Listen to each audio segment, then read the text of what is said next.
when I think about transformation, especially digital transformation, it brings two things to mind. The first one is the possibility for enormous innovation in the way that we do business.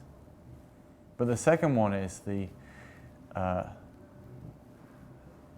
sort of perverse pleasure I get in seeing large organizations be surprised by the present day. I work all the way around the world with lots of large organizations, whether corporate or governmental or military, and they're always intensely shocked by the fact that the internet exists. And so when I think about transformation, I think in many ways that if you're talking about transformation now as a new thing, you're already deeply screwed, and you might as well go home. And why are these people so surprised by this sort of transformation? I think it comes from large organizations, especially, just by the way that they operate, are very insulating to the people within them. You know, if you're the marketing director of a large FMCG brand, for example, chances are you've worked for the same company for 20 years. Your entire existence, your entire situational awareness is based on the internal politics of that corporation. And if you're a politician, it's the same thing. Even if you're in the military, it's very similar. You're not rewarded to look outside. And all of the major digital transformations, all the major digital disruptions that have happened to industries over the past few years have been where something has come from way over there, you know? Where something has not been a newer, better way of doing the old thing, but has been something that just replaces the user need completely. Yeah.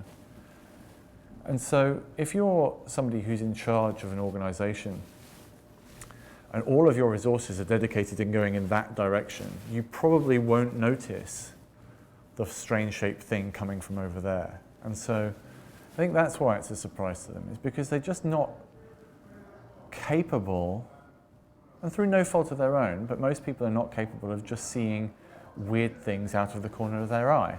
Because we're just too busy, we've just got too much other stuff to deal with. So, you know, companies that get disrupted are generally companies that are doing very, very well, but they just don't look to the side. They don't look and see other changes that are happening in society or in their marketplace or whatever. So I think that's why it's a surprise. It's not a bad thing. It's not a sign of a lack of intelligence or anything like that. It's more just the way that companies are set up. And internal innovation is the same thing. Internal innovation is never rewarded. In fact, is always almost always discouraged, because everybody's too busy trying to keep the ship moving in a straight line to worry about inventing a helicopter. You know what I mean? So it's so that's why it's very difficult, both with clients, say, or internally inside organizations, to adapt to the new reality, because you don't have to, because your reality, you know, there are only a certain number of hours in the day, and those hours in the day are filled with just trying to keep what you're doing going, never mind reinventing yourself constantly.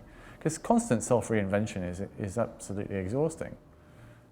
It's a full-time job in itself. There's this question about how you can foster innovation. I've gone backwards and forwards on it over the past decade, really, and I think where I am now is that fostering innovation is the wrong question. How do you foster innovation? Well, if you've employed good people, if you've employed intelligent, ambitious, sparky people, you're going to get innovation. You're going to get so much innovation you don't know what to do with it. That's what people like to do. The issue isn't about fostering innovation. The issue is allowing innovation. And the vast majority of organizations are set up specifically to stop innovation. The vast majority of organizations, just by the dint of they are an organization, right? The fact that it is a conglomerate of systems set up to support itself, has within it inherently it has to have within it an immune system to fight off innovation, right? Most organizations will reject innovation. Maybe not immediately, but over the medium term, they get rid of it as fast as they can because it's a challenge and a threat to the organization itself, to the very social structure of the company.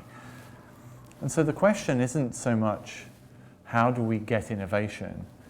The question is, what are the forces that are holding things still?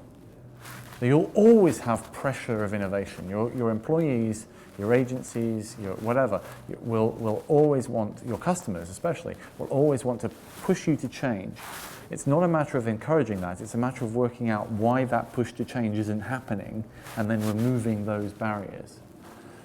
And that's the opposite to what most people say. Most people say, well, you need to have open plan offices and beanbag chairs, and you need to have fridges full of, caffeinated drinks and all that sort of cargo cult bullshit. Actually, what you need to do is work out why it is that your organization is not fluid. What is it that's holding things still? Is it legacy? Is it tradition? Is it the fact that your boss, is threatened by stuff? Whatever it is. Once you've worked out what that is, you just remove that and then things will flow. It's like unblocking a drain or sort of like unblocking a river. You have to see what's stopping innovation, not try and encourage it, because it's going to happen. Just as you bring in new people and you hopefully have good people who have their own ideas.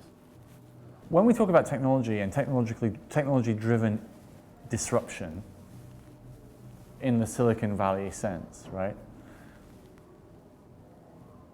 That word disruption hides an enormous amount of misery.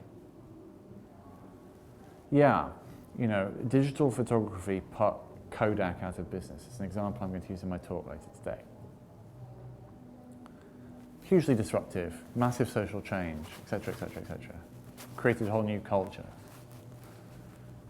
Cameras on cell phones, really very revolutionary. But hundreds of thousands of people lost their jobs, right? Whole city, like Kodak was based in Rochester. It was like the only employer in Rochester, right? The whole city went bankrupt. Many disruptive things are socially disastrous. And we have to be, I think the thing, now we've spent 20 years doing this, we have to start to think about disruption not as an unalloyed good. It's entertaining in a grim way. It's exciting in a grim way.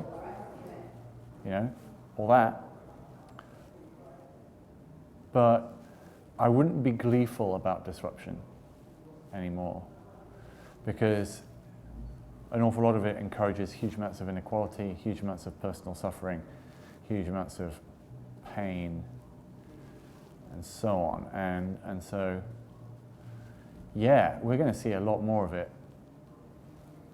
But that's not necessarily a good thing.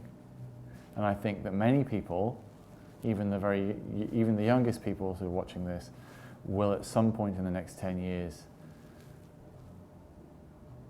sit down with a beer one evening and wish for a really quiet life. Can we all just stop innovating for a bit, please? And I think that'll be an emotion that everybody watching this will feel at some time in the next decade. So yeah, we're going to have a lot more disruption, and it's not necessarily a good thing.